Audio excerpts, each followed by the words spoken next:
عبداللہ ابن عمر رضی اللہ تعالیٰ عنہ فرماتے ہیں، ابن ماجہ میں موجود ہے، فرماتے ہیں مغرب کی نماز ہم نے پڑھی تھی اور کچھ لوگ چلے گئے اور باقی ہم لوگ بیٹھ گئے مسجد شریف میں کہ عشاء پڑھ کے جائیں گے، تو سرکار بھی چلے گئے نماز پڑھا کے، پر تھوڑی دیر کے بعد واپس آ گئے اور اتنی تیزی سے حضور آئے کہ ظاہری طور پر سانس مبارک پھولا ہوا تھا۔ حضور فرمانے لگے کیا کر رہے ہو یہاں؟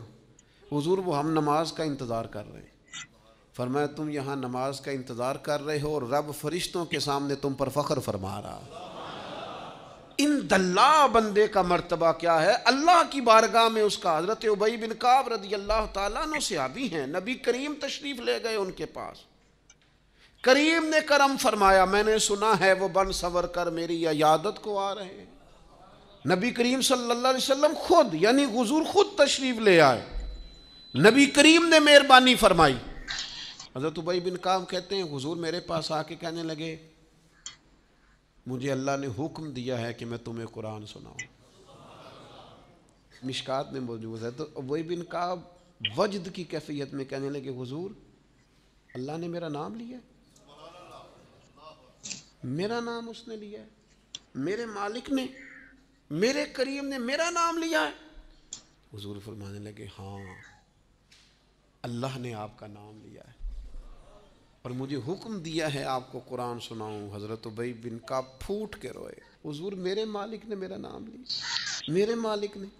اللہ کے حضور دیکھیے مقام کیا ہے بندوں کا۔ حضرت سعد بن معاذ کا انتقال ہو گیا،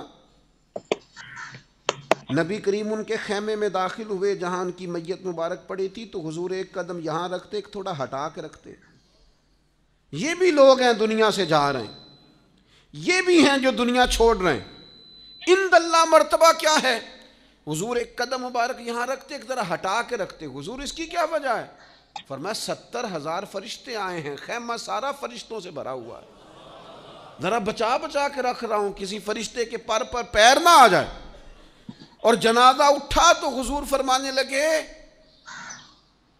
سعد بن معاذ کے وصال سے، ان کی شہادت سے اللہ کا عرش ہل گیا ہے، اسے وجد آ گیا ہے، اتنا بڑا شخص۔ اور صحابہ فرماتے ہیں ہم ان کی قبر کھود رہے تھے تو خوشبوئیں پہلے ہی نکلنی شروع ہو گئی، پہلے ہی خوشبوئیں نکلنی شروع ہو گئی۔ میرے مرنے پہ ہر سو شور مچ جائے گا، دیکھو گے کہنے الوداع سرکار خود تشریف لائیں گے۔ اور کسی پنجابی درویش نے کہا تھا اکھاں جدو میٹیاں زمانہ مینو روے گا، اپنا تے اپنا بیگانہ مینو روے گا، جدو نہ میں دسیا میں خاراں نو میخانے وچ پھر جام ہی ٹوٹ جان گے، تے میخانہ مینو روے گا، کئی بک بک رون گے تے کئی لک لک رون گے، گلیاں دا ایانا تے سیانا مینو روے گا۔ عزیز دوست اپنا مقام اللہ کے حضور کیا ہے اس پر بھی تو ہمیں توجہ کرنی چاہیے نا۔